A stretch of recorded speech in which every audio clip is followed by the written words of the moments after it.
en un parto, bueno, pues al principio la señora está embarazada, va gestando al niño y hay un momento cuando se va acercando, que tiene que estar especialmente atenta y el parto empieza a desencadenarse. En un momento determinado empiezan las dilataciones y todo el proceso va increciendo, ¿verdad? Pues bien, me decía una señora, dice, Emilio, yo he entendido, fue así, en un taller en Adozaina, en la Sierra de Málaga. Me decía, yo entiendo perfectamente lo que estás compartiendo y digo lo siguiente. Yo he tenido 2 embarazos. En el primero no me preparé para el parto y lo pasé muy mal en el embarazo, por el dolor y por el desconocimiento de causa. Para el segundo sí me preparé para el parto. Ya tenía la experiencia del primero, pero aún así entendí que debía prepararme.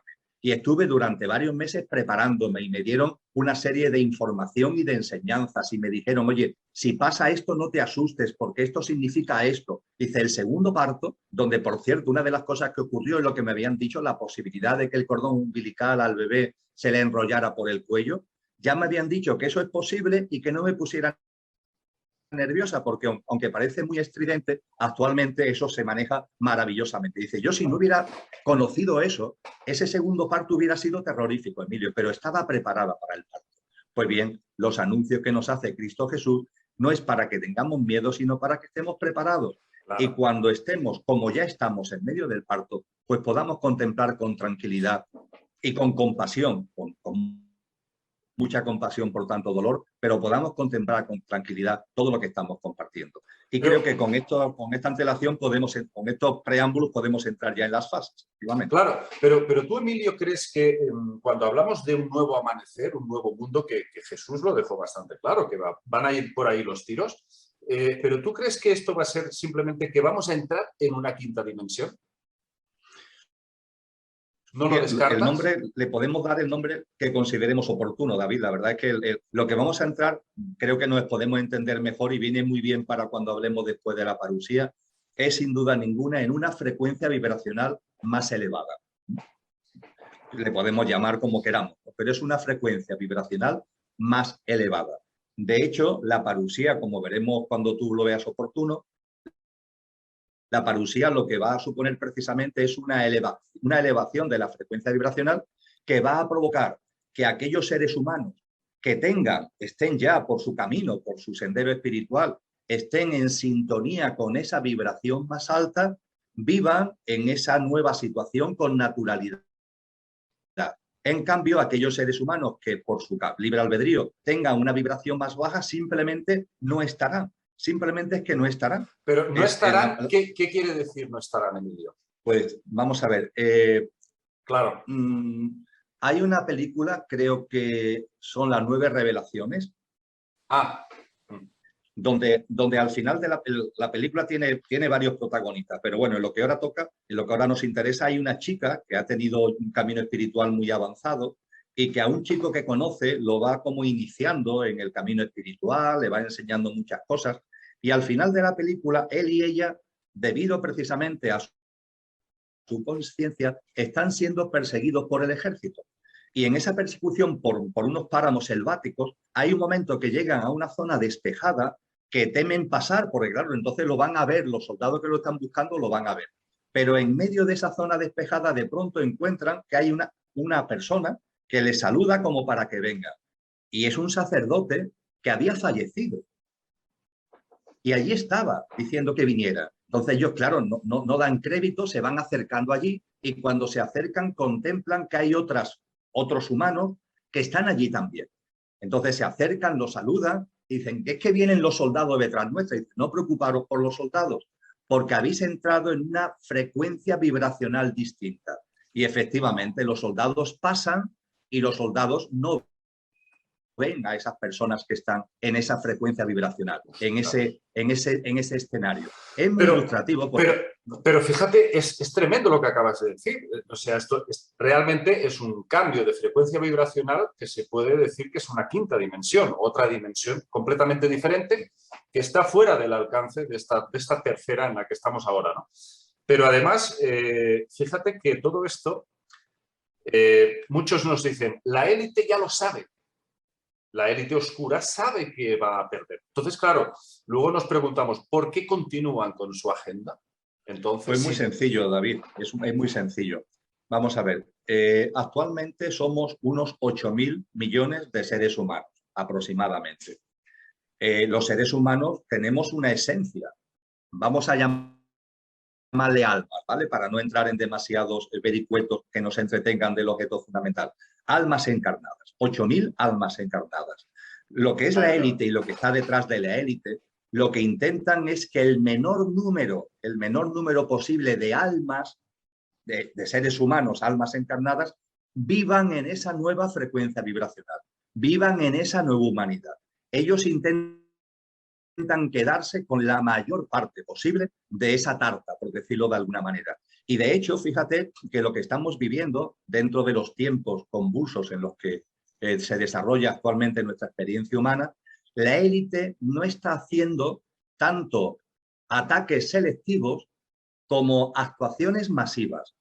Es decir, la élite, a través de Internet, pongamos por caso, tiene perfecta información de las X personas, me imagino que sean X miles, que en los distintos países del mundo están interviniendo en redes sociales, están diciendo cosas distintas, están planteando. Es decir, es muy fácil ficharlos y acometer la arremetida contra esos pocos miles. Sin embargo, la élite eso no le interesa. A la élite le da igual que unos pocos miles, junto con otros miles más, vivan ese nuevo estadio, esa nueva experiencia, esa nueva humanidad. Lo que intenta es retrasar el camino consciencial de la gran mayoría para que sean las menos posibles. Esa es la razón, David. Es un ataque no selectivo, sino masivo. Lo que estamos viviendo ahora, el enorme ensayo de ingeniería social de una punta a otra del planeta, tiene mucho que ver con esto. El enfriamiento que se intenta llevar a la humanidad tiene mucho que ver con esto. La élite lo que está interesada es que cuando se produzca ese cambio vibracional, en el espacio de la nueva vibración, estemos, te incluyo a ti, me incluyo a mí, porque queremos estemos los menos posibles. Y los más posibles estén fuera. Y estén fuera, ¿qué significa? Pues la verdad es que los textos espirituales no lo aclaran demasiado, pero lo que vienen a decir es que seguirá un camino experiencial todavía bajo los parámetros y bajo los prismas de esa vieja humanidad, con lo que de algún modo seguirán bajo el paraguas de esa élite, que es lo que la élite quiere. Qué fuerte, tremendo, sí, Emilio. Las palabras de Jesús tremendas porque con claridad el corte. Él dice, cuando llegues a Lucía, dos mujeres estarán en la azotea y una seguirá estando y otra dejará de estar. Dos hombres estarán en el campo, uno seguirá estando y otro dejará de estar. Y por eso él tiene una frase tremenda que incluso los sacerdotes católicos les cuesta trabajo compartir, porque hay un momento en los evangelios que dice, yo no he venido a traer la paz, yo he venido a traer la espada, yo he venido a separar al padre de su hijo y a la suegra de su nuera. Él habla de un cambio generacional. Fíjate que no dice el hermano de la hermana, habla del padre y del hijo, de la nuera y de la... Habla de cambios generacionales. Él sabía que con sus enseñanzas lo que estaba abriendo es un camino de sabiduría, una práctica de vida, como antes decíamos, que nos conduce a todo lo que atendamos a ello. Yo soy el camino, decía él, a todo lo que atendamos a esa práctica de vida nos conduce a esa nueva frecuencia vibracional. Y a los que en su libre albedrío no, pues no, ya está. Y seguirán sus derroteros por otros páramos de menor vibración y de menor consciencia. Emilio, lo has dicho con palabras muy gráficas, muy ilustrativas. Es decir, Jesús lo deja muy, muy claro cuando dice esto, que en la azotea está la mujer y la otra ya no está ahí. Está hablando de diferentes frecuencias que van a separar familias, hermanos, parejas, todo. Y fíjate que la parusía se describe en los textos, lo describe Jesús como un relámpago que vendrá de oriente a occidente, un gran relámpago que irá de oriente a occidente. Yo veo así lo que será un cambio vibracional en un momento determinado, ¿no? Como una especie de gran relámpago, por explicarlo de alguna manera. Y hay que tener en cuenta que parusía significa, en griego, significa presencia. Se trata de que nos hagamos presentes. Tú y yo y todos los seres humanos tenemos una naturaleza divina. En la medida en que seamos coherentes y conscientes de esa naturaleza, haremos presencia de ella.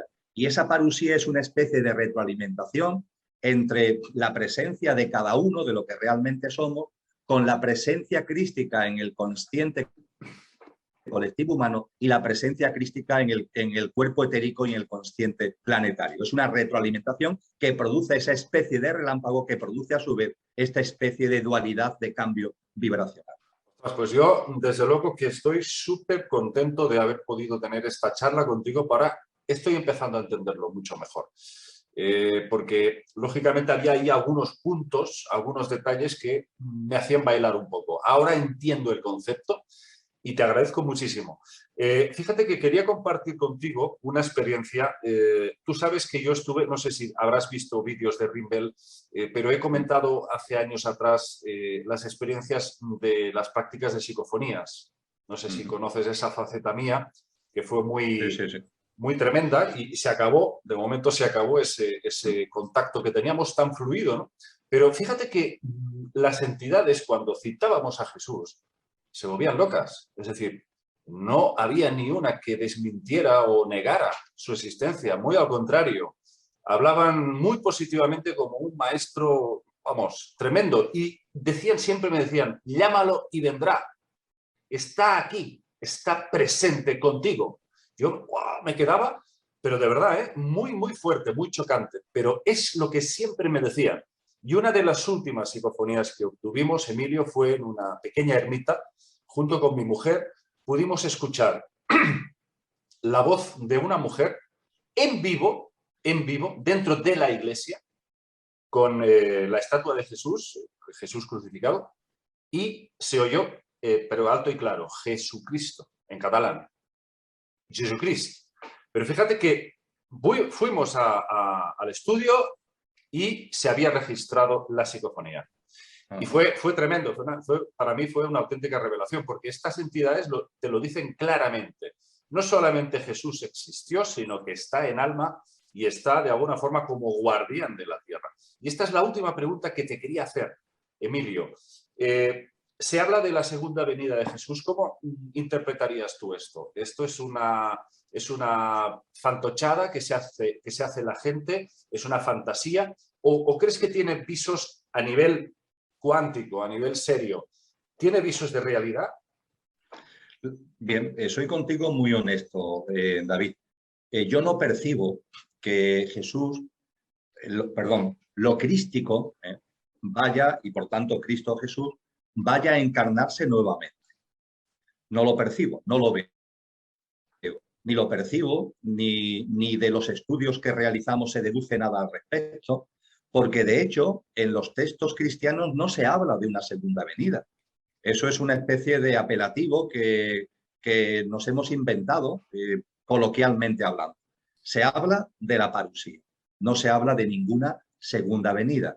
La denominada segunda venida es ese acontecimiento que acabamos de sintetizar, que es la parusía. Yo no soy quien como para decir que no vaya a volver a encarnar, pero tengo que ser honesto en orden a lo que tú me has preguntado. No lo percibo, no lo he encontrado en ningún sitio. Respeto mucho a las personas que consideren que sí. Pero es más, es que como tú has dicho muy bien, es que es innecesario porque de hecho lo crístico, una vez que impregna, ya está ahí, ya está ahí. Tú lo has señalado muy acertadamente. Él decía, siempre que dos o más os reunáis en mi nombre, yo estaré con vosotros. Tú y yo estamos aquí reunidos en su nombre, Él nos acompaña. Lo crístico está con nosotros. Hay que tener en cuenta además que ese verbo divino, que es lo crístico, esa vibración excelsa de la divinidad, está en el núcleo duro del ser, de nuestra naturaleza, de cada persona y de cada ser humano. Entonces, no veo la necesidad de que vuelva otra vez a darse un baño de fuerza crística ni a la humanidad ni a la Madre Tierra. La Madre Tierra es muy importante en esto, David. Es decir, permíteme que te haga esta puntualización. Cuando hablamos de todos los acontecimientos, nos enfocamos lógicamente mucho en la humanidad, pero no sería posible nada de esto si no fuera unido a un cambio vibracional, tal como hemos compartido, que tiene mucho que ver con la Madre Tierra, porque el escenario que va a experimentar ese cambio vibracional es la Madre Tierra, ¿no? De ahí también que la élite no solamente intente que el menor número de almas encarnadas en seres humanos posibles en el momento de la parusía estén en condiciones de vivir en ese nuevo escenario vibracional, sino que también intenta lo saben, lo intentan, no lo van a conseguir, pero también intentan de algún modo retrasar el proceso vibracional